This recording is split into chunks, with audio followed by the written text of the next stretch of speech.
नमस्कार बच्चों। हम लोग वृत्ताकार छल्ले के कारण उसके अक्ष पर वृत्ता का जो व्यंजक प्राप्त किए थे उसकी कुछ विशेष स्थिति को हम लोगों ने नहीं देखा था। आज उसी को देखना है। हम लोग जो वृत्ताकार छल्ले के बारे में बात कर रहे थे उसका जो रफ स्केच था वो इस प्रकार था।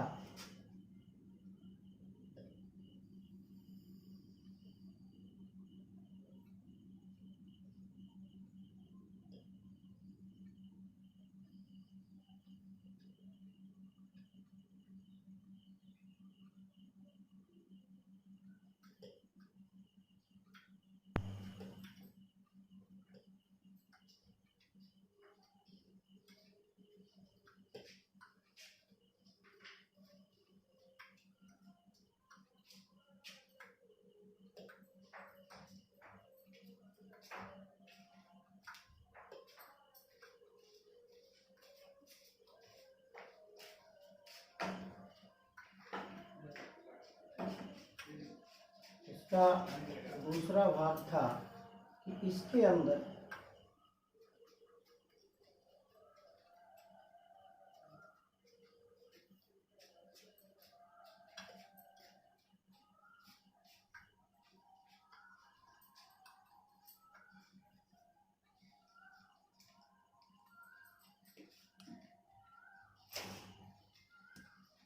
इसका सेंटर यहाँ था।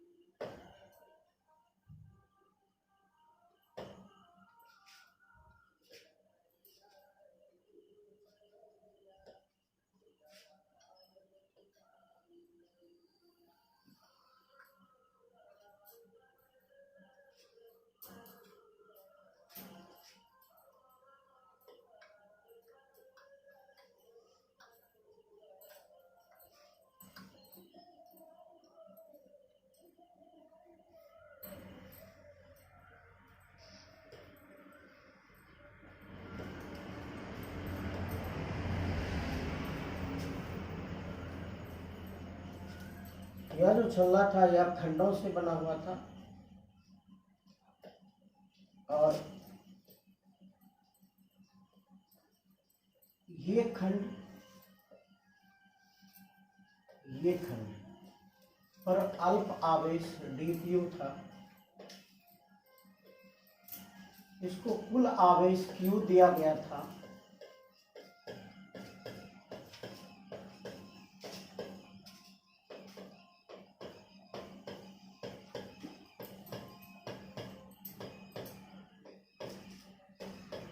इसकी त्रिज्या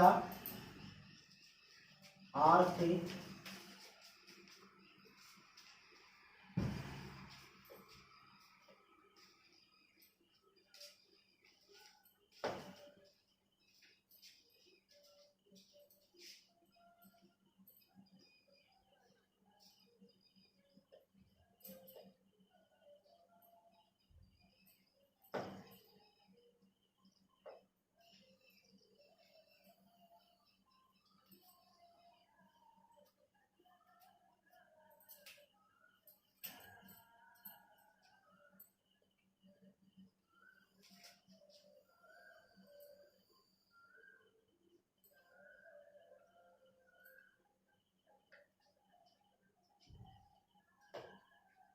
x दूरी पर एक बिंदु P था जहां पर इसकी तीव्रता ज्ञात करनी थी और वह भी इसके अक्षीय स्थिति में।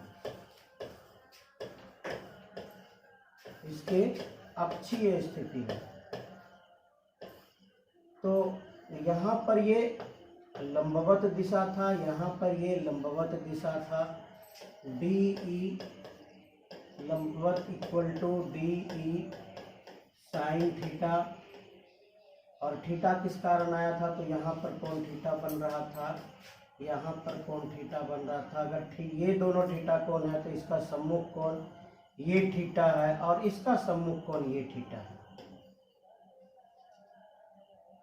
D E perpendicular equal to D E sine theta, ये समांतर था, डी ई समांतर equal to D E cos theta,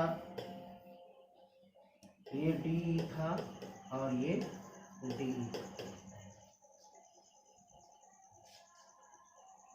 इसका जो विशेष स्थिति था, इसमें आपसे फर्स्ट क्वेश्चन क्या पूछा गया था कि छल्ले के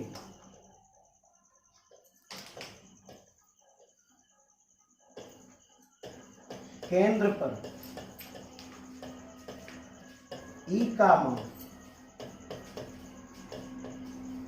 क्या होगा। छल्ले के केंद्र पर ई का मान क्या होगा।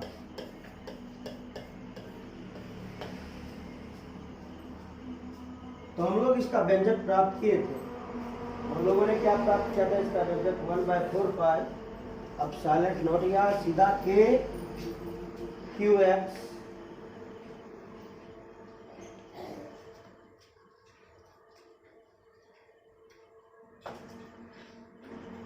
इसका जो हम लोगों को व्यंजक मिला था, इसका व्यंजक मिला था E equal to k q x bye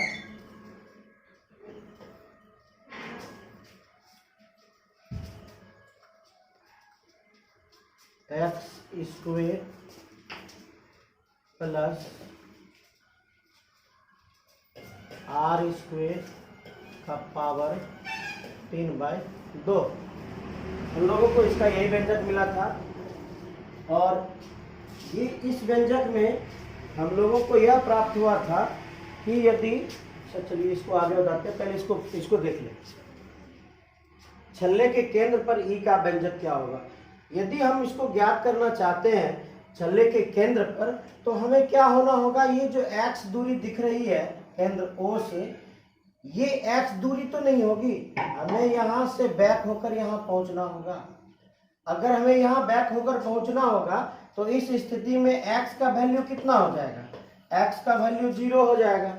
और यदि हमारे पास जो सूत्र आया है E equal to k q x by r square plus x square power 3/2, इसमें यदि हम x का वैल्यू, इसमें यदि हम x का वैल्यू 0 रख देते हैं तो E का मान क्या हो जाएगा, E का मान 0 हो जाएगा। इसका मतलब क्या है, इसका मतलब है कि यदि वह केंद्र पर है, यदि वह केंद्र पर है तो E का मान क्या होगा, E का मान 0 होगा। दूसरा क्वेश्चन है नंबर 2, जो x को देख रहे हैं और जो r को देख रहे हैं, x और r की तुलना करेंगे।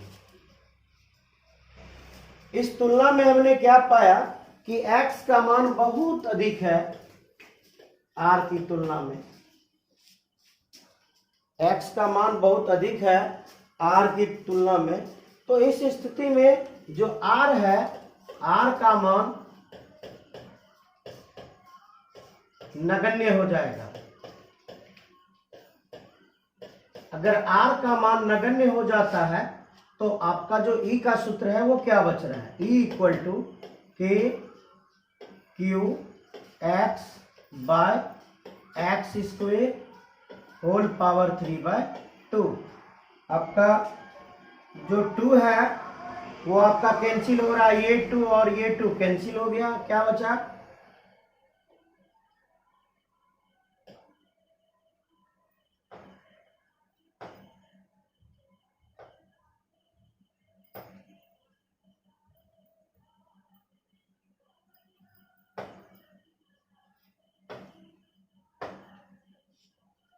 क्या बचा, E equal to k q x bye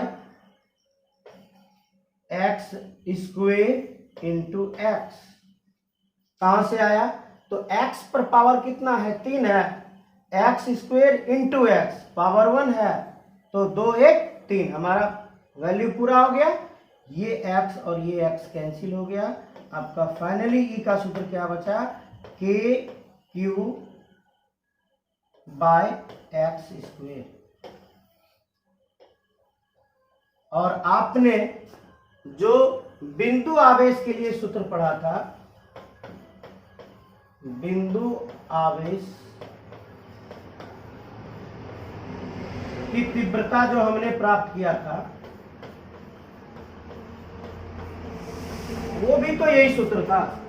इसका मतलब क्या है कि यदि x का मान r से बहुत छोटा होगा तो यह जो छल्ला है, यह छल्ला एक बिंदुवत आवेश के जैसा कार्य करेगा। कैसा कार्य करेगा, यह छल्ला बिंदुवत आवेश के जैसा कार्य करेगा। और ऐसा लगेगा कि जो पूरा आवेश है, कुल आवेश इसके केंद्र पर ही आकर सिमट गया है। कुल आवेश कहां पहुंच जाता है, कुल आवेश केंद्र पर आकर सिमट जाता है। यदि r का मान, यदि त्रिज्या का मान किसकी तुलना में, दूरी की तुलना में, त्रिज्या का मान दूरी की तुलना में क्या हो, बहुत नगण्य हो, तो इस स्थिति में यह जो वृत्ताकार छल्ला है, यह किसकी तरह व्यवहार करता है, यह एक बिंदुवत आवेश की तरह व्यवहार करता है। यह किसकी तरह व्यवहार करता है, यह एक बिंदुवत आवेश की तरह व्यवहार करता है।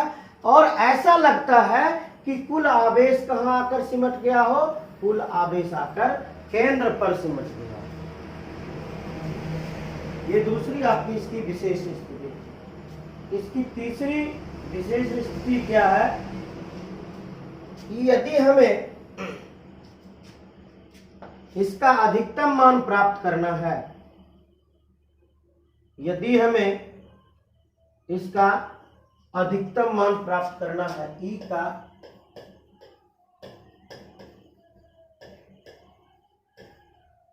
अधिकतम मान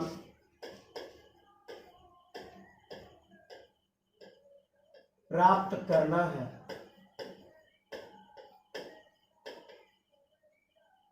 किस स्थिति में, तो अक्षीय स्थिति में। इस स्थिति में, अक्षीय स्थिति में यदि हमें E का महत्तम मान प्राप्त करना है तो उसका शर्त क्या है,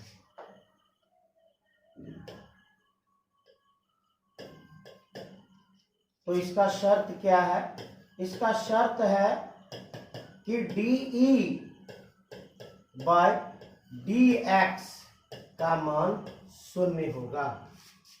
तभी आप अक्षीय स्थिति में विद्युत क्षेत्र की तीव्रता का महत्तम मान प्राप्त कर सकते हैं।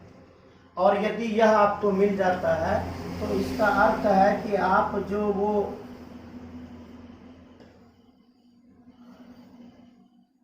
छल्ला ले रहे हैं, इस छल्ला के केंद्र से किसी भी ओर,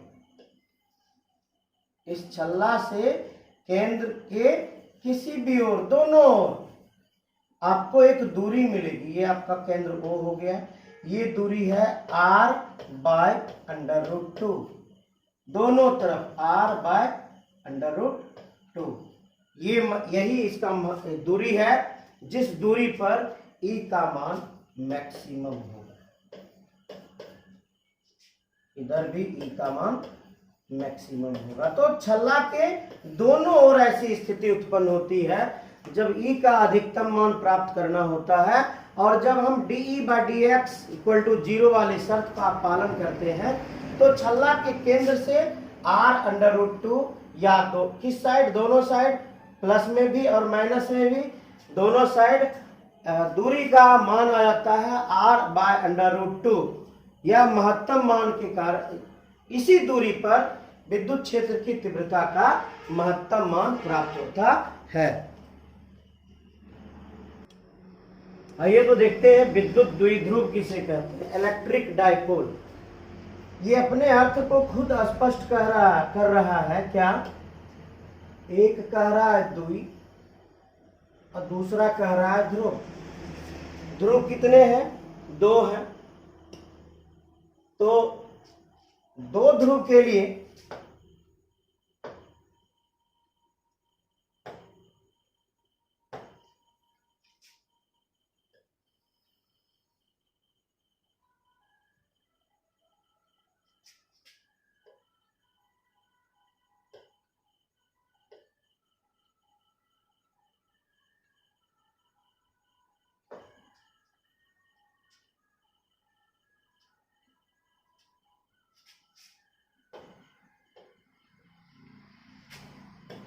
ये आपका 2 ध्रुव है। एक ध्रुव यहां पर है, दूसरा ध्रुव यहां पर है। द्विध्रुव हो गया। लेकिन इसका शर्त क्या है? 2 विपरीत प्रकृति के, 2 विपरीत प्रकृति के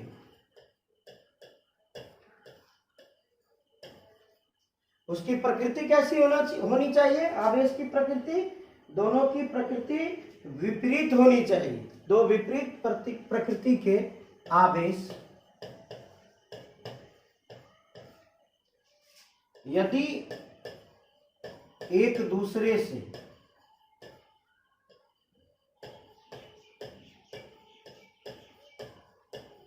अल्प दूरी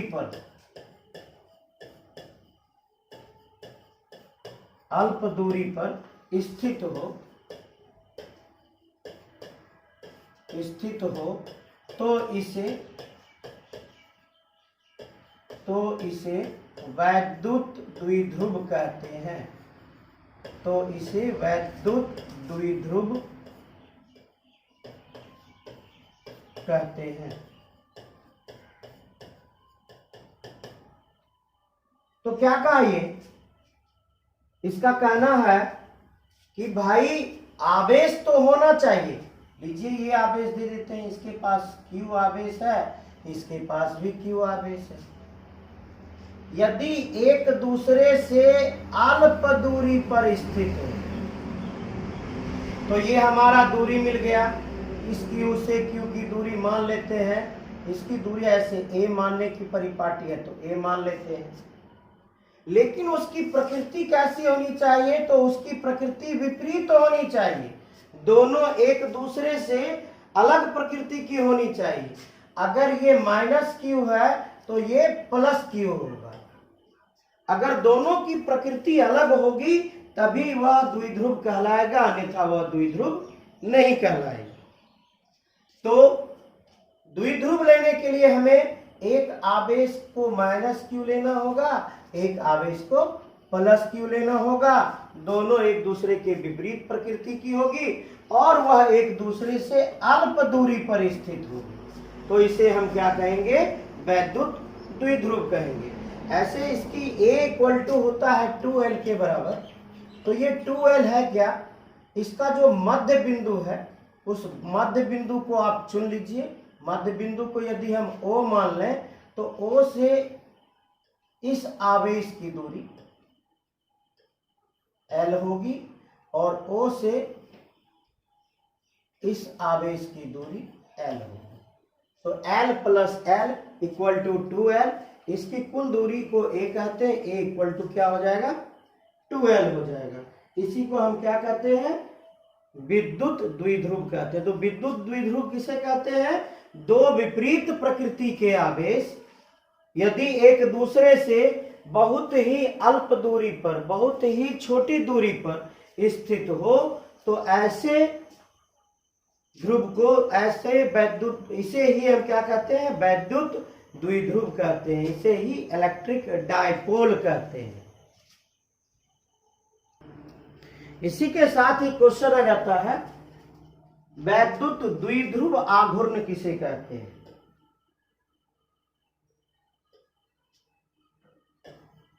वैद्युत द्विध्रुव आघूर्ण किसे कहते हैं? Electric dipole moment.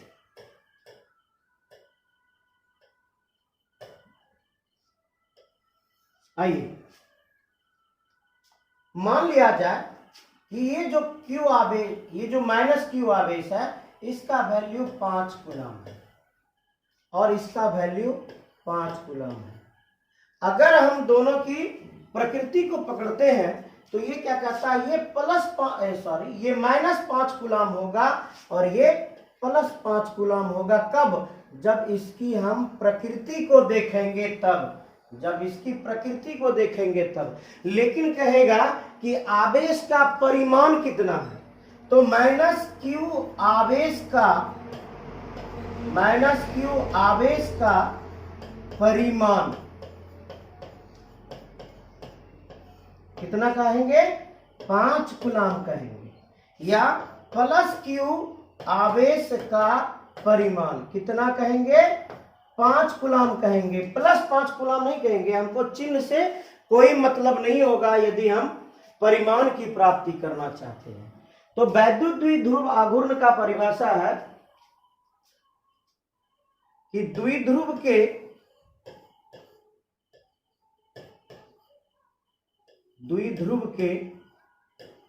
दोनों में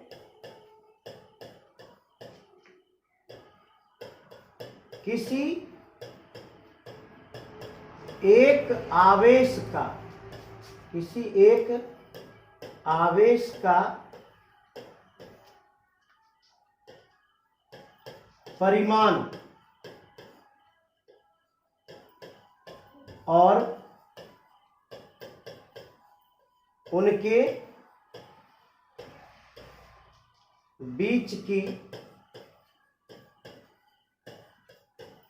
दूरी, उनके बीच की दूरी क्या था? a था या 2l था, दोनों में से कोई एक दूरी को ले लेंगे। दोनों में से कोई एक दूरी कह रहे हैं, मतलब ये दूरी को ले लेंगे, उसके परिमाण को लेंगे और उनके बीच की दूरी के गुणनफल को वैद्युत द्विध्रुव कहते हैं। वैद्युत द्विध्रुव कहते हैं। और जो वैद्युत द्विध्रुव कहते हैं, वैद्युत द्विध्रुव आघूर्ण कहते हैं।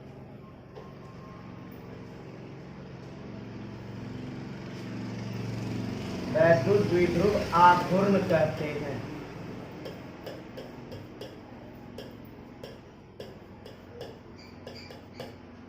यह कैसी राशि है?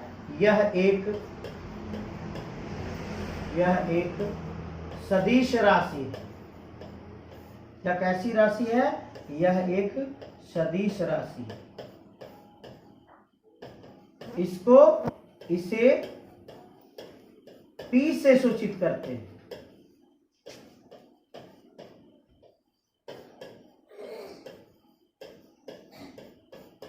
इसको किससे सूचित करते हैं? इसको P से सूचित करते हैं।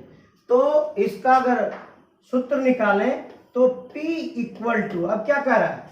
द्विध्रुव के दोनों में किसी एक आवेश का परिमाण।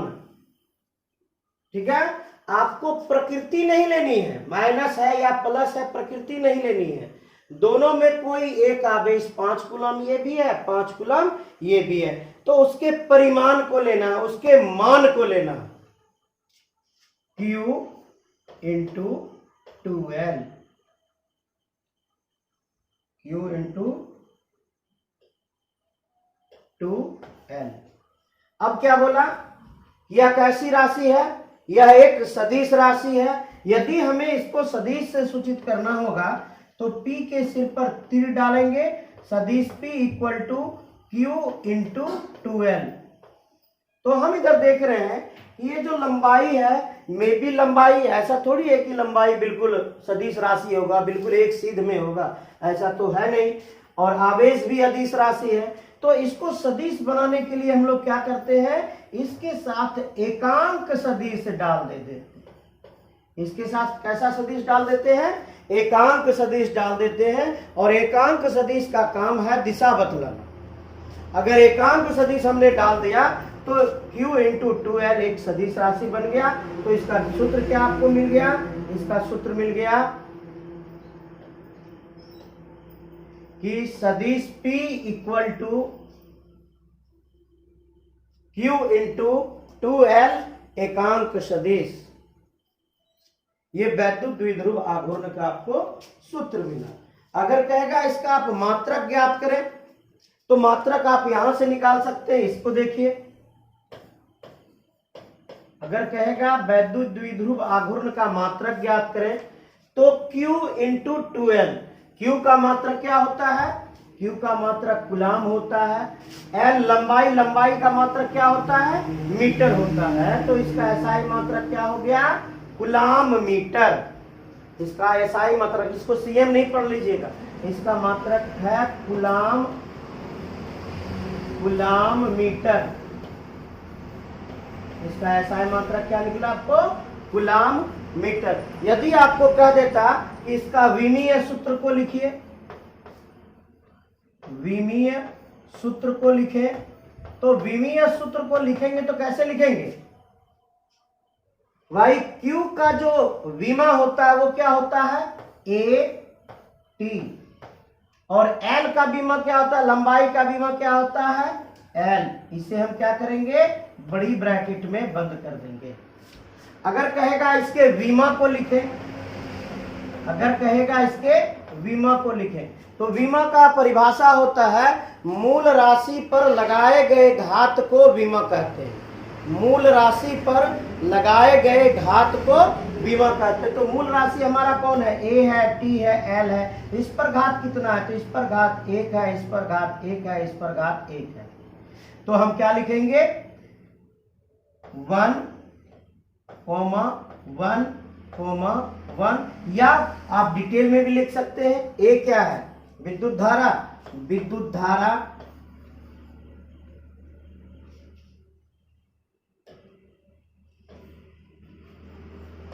विद्युत धारा का विमा कितना, 1। दूसरा कौन है, T। T क्या है, समय है, समय का विमा कितना है, 1 है। और तीसरा कौन है, लंबाई, लंबाई का विमा 1 है। तो विमा क्या है, मूल राशि पर लगाए गए घात को विमा कहते हैं। जो घात होगा उसको अलग अलग आप विमा में लिख दीजिएगा, वो आपका क्या निकल आएगा, विमा निकल आएगा। अब इस पर 2 क्वेश्चन सॉल्व करते हैं। तो ये आपका पहला क्वेश्चन है कि चित्रानुसार निकाय का कुल वैद्युत आघूर्ण का मान ज्ञात करें। तो आपको 2 अक्ष दिया है, एक है आपका एक्स अक्ष, एक है आपका एक्स अक्ष और दूसरा है आपका वाई अक्ष। इस एक्स अक्ष और वाई अक्ष पर ये वैल्यू दिया है। यहाँ पर प्लस Q का वैल्यू कितना है, x, 0, और यहाँ पर प्लस Q का वैल्यू क्या है, 0, x। और जो मूल बिंदु है, इस मूल बिंदु पर वह मान क्या दिया है, -2Q। इस मूल बिंदु पर उसने मान क्या दिया, -2Q। और हमें क्या ज्ञात करना है, कुल वैद्युत आघूर्ण। वैद्युत आघूर्ण, इसका क्या मतलब हुआ, वैद्युत द्विध्रुव आघूर्ण। तो इसका मतलब है कि हर हाल में ये 2 ध्रुव से बने हैं। अगर ये 2 ध्रुव से बने हैं तो इसमें 2 विपरीत प्रकृति के 2 आवेश होना चाहिए। एक इसके लिए होगा, एक इसके लिए होगा और एक इसके लिए होगा। दो ध्रुव बनेंगे, एक ध्रुव इधर बन जाएगा और एक ध्रुव इधर बन जाएगा। तो अगर दो ध्रुव लेना है तो इसको कैसे बनाएंगे हम?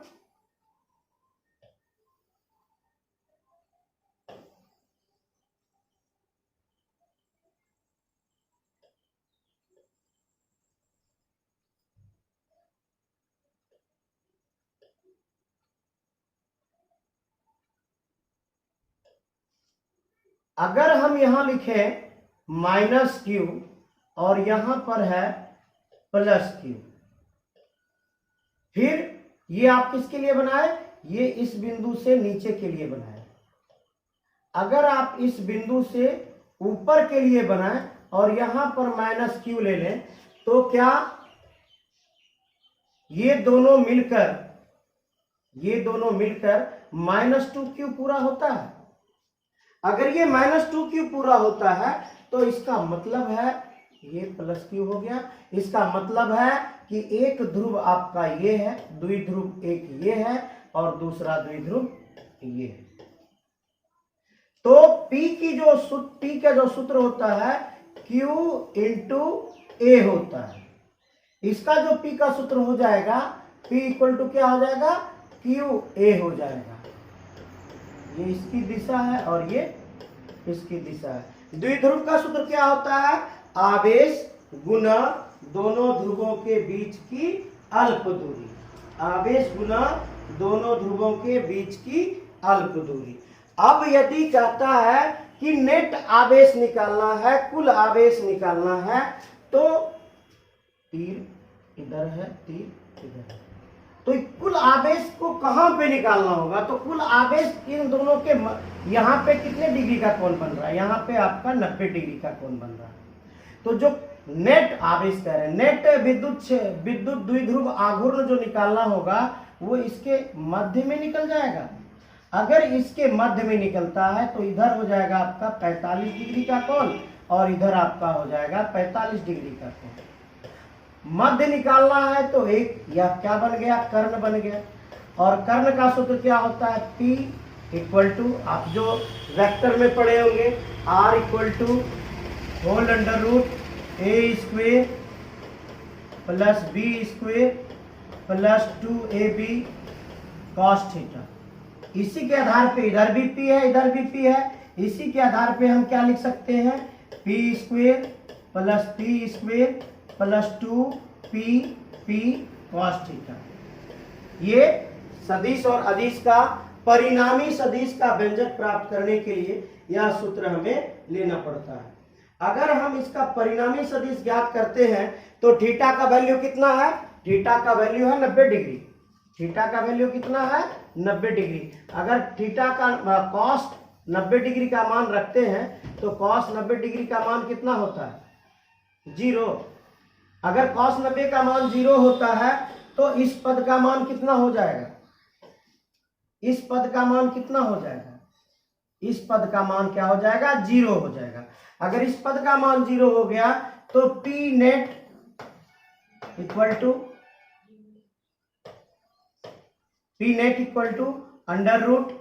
√p², क्या बचा आपके पास? p² + p², तो p² + p² क्या बन गया? 2p²। p² का वर्गमूल हो गया p और 2 का वर्गमूल हो गया √2। तो इस दिशा में जो आपका p नेट निकला, कितना निकला? p √2। क्या निकला आपका? p √2। और p का वैल्यू आपके पास कितना? p का वैल्यू है QA। p का वैल्यू कितना है? QA। तो p net = QA √2। p net का वैल्यू क्या निकला? QA √2। यही आपका क्या मान निकला? वैद्युत द्विध्रुव आघूर्ण का मान ज्ञात हुआ।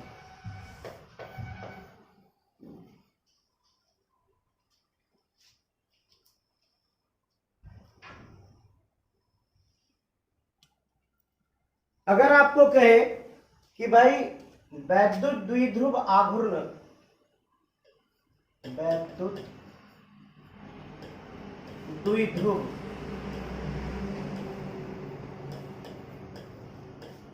का व्यवहारिक उदाहरण दें, तो आप क्या लिख सकते हैं व्यवहारिक उदाहरण में? CO2 carbon dioxide, NH3 ammonia हो गया, मेथेन, CH4, ये सब क्या है? इसका व्यवहारिक उदाहरण है। ये सारे द्विध्रुव हैं और द्विध्रुव के कारण ही ऐसा घटना घट रहा है। आपका जो परमाणु है, परमाणु में जो नाभिक होता है, परमाणु में जो नाभिक होता है ये पूर्णतः धन आवेशित होता है, और इसके बाहर जो इलेक्ट्रॉन चक्कर लगाते रहते हैं, इसके बाहर जो इलेक्ट्रॉन चक्कर लगाते रहते हैं वो कैसे होते हैं? वो निगेटिव होते हैं। अंदर में पॉजिटिव होता है निगेटिव, और बाहर में जो इलेक्ट्रॉन चक्कर लगाते होते हैं ये निगेटिव होते हैं। और क्या, जितना p की संख्या, प्रोटॉन की संख्या जितनी होगी उतना ही इलेक्ट्रॉन की संख्या होगी। अगर p की संख्या और e की संख्या दोनों का मान बराबर हो जाए तो आप क्या पाएंगे कि यह क्या है? यह विद्युत द्विध्रुव है। क्या है ये? विद्युत द्विध्रुव है, और दोनों की आवेश की प्रकृति भी समान है। दो नाभिक और इलेक्ट्रॉन के बीच की दूरी भी अल्प है। यह आपका क्या है? विद्युत द्विध्रुव का व्यवहारिक उदाहरण है।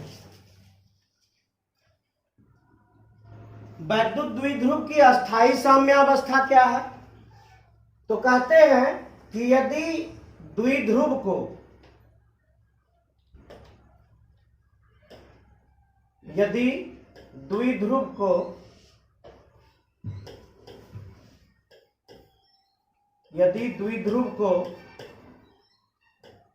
विद्युत क्षेत्र में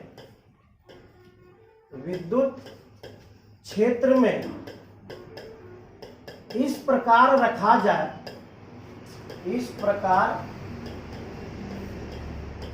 रखा जाए, कि दोनों की दिशा दोनों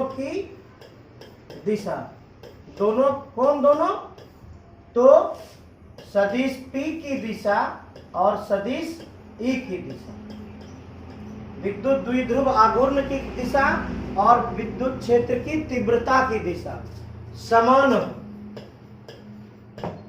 समान हो तो इसे क्या कहेंगे? अस्थाई साम्यावस्था कहेंगे। क्या कहेंगे इसको? अस्थाई साम्यावस्था कहेंगे। तो क्वेश्चन क्या देगा आपको? अगर दे दिया कि विद्युत द्विध्रुव आघूर्ण की अस्थाई साम्यावस्था क्या है, विद्युत द्विध्रुव की अस्थाई साम्यावस्था क्या है, तो क्या लिखेंगे? विद्युत द्विध्रुव को विद्युत क्षेत्र में इस प्रकार रखा जाए कि दोनों की दिशा एक समान हो, तो ऐसा अवस्था क्या कहलाता है? ऐसा अवस्था अस्थाई साम्यावस्था कहलाता है। जैसे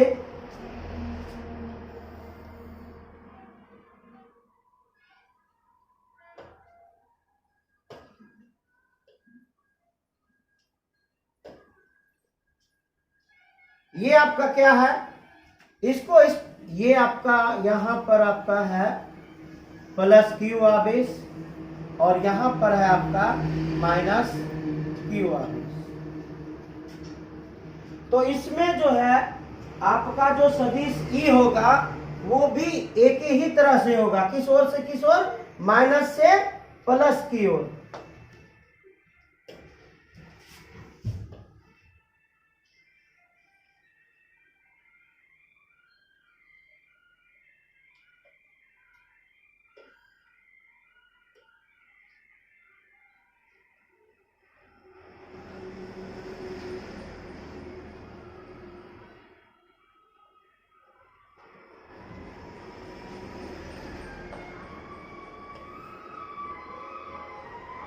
ये किसकी दिशा हो गई?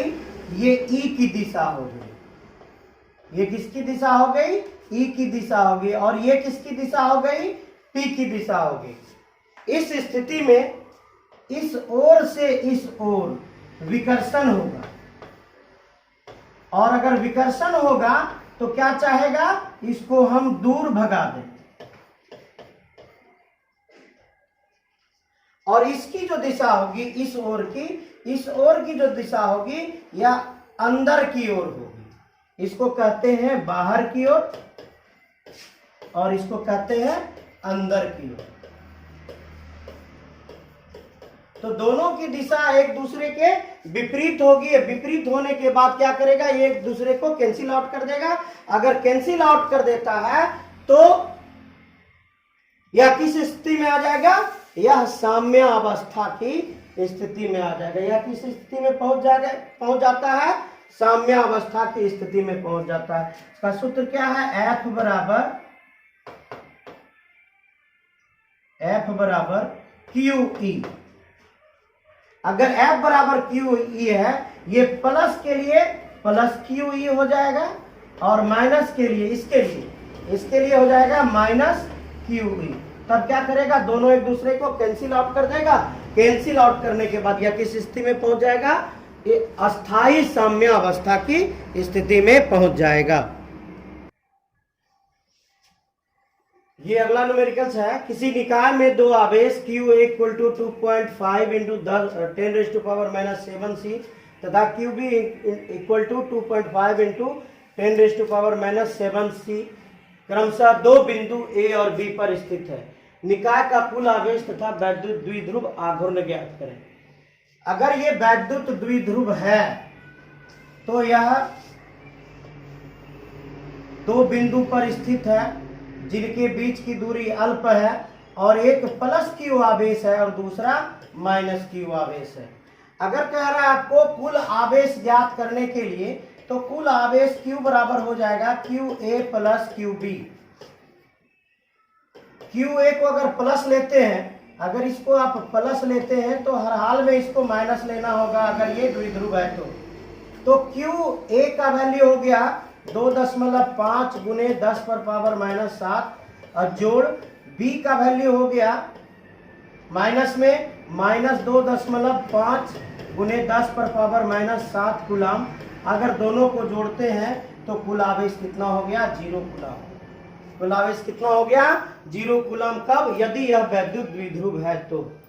अब कहता है आपको वैद्युत द्विध्रुव आघूर्ण का मान ज्ञात करें, तो P इक्वल टू होता है Q इंटू 2L। क्या होता है, Q इंटू 2L। अब हमको L का मान ज्ञात करना है, लेकिन L के मान में हमें यह दे रहा है कि यह बिंदु A पर इस स्थिति में है और बिंदु B पर यह इस स्थिति में है। अगर स्थिति ये है तो इसका मतलब है कि कहीं ना कहीं यह अक्ष पर तो कार्य नहीं कर रहा है। अगर अक्ष पर कार्य कर रहा है तो ये x का वैल्यू है, ये y का वैल्यू है, ये z का वैल्यू है। ठीक उसी प्रकार ये x का वैल्यू है, ये y का वैल्यू है, ये z का वैल्यू है। मतलब त्रिविमीय है, यह 3 अक्ष पर है और मूल बिंदु से एक प्लस की ओर है और मूल बिंदु से एक माइनस की ओर है। ये जो मूल बिंदु है, अगर ये z अक्ष पर मौजूद है तो एक मूल बिंदु से धन की ओर है और एक मूल बिंदु से ऋण की ओर है, ये माइनस में है। लेकिन अगर हमको 2L का मान ज्ञात करना है तो हमको परिमाण लेना होता है। अगर परिमाण लेते हैं तो 15 जोड़ 15 बराबर 30 सेंटीमीटर। इसको मीटर में बदलना है तो 30/100 बराबर 0.3 मीटर। आपका L का मान ज्ञात हो गया। अब क्या कहता है Q में हम सिर्फ परिमाण लेते हैं, प्लस और माइनस नहीं लेते हैं, प्रकृति को नहीं लेते। तो परिमाण आपका दोनों में कोई एक आवेश, तो 2.5 P इक्वल टू 2.5 गुने 10⁻⁻7 इंटू 2L का वैल्यू कितना निकला, 0.3 गुना 0.3 तो हो गया 25 या 75, 75 गुना 10 पर पावर -7। पी का मात्रक हो गया कूलाम मीटर। तो इसको आप इस प्रकार भी लिख सकते हो 7.5 गुना, क्या किया हमने, दशमलव को एक अंक इधर बढ़ा दिए तो पावर 1 बढ़ जाएगा, 10 पर पावर -8 कूलाम मीटर आंसर। आज का क्लास आपका यहीं तक था। धन्यवाद।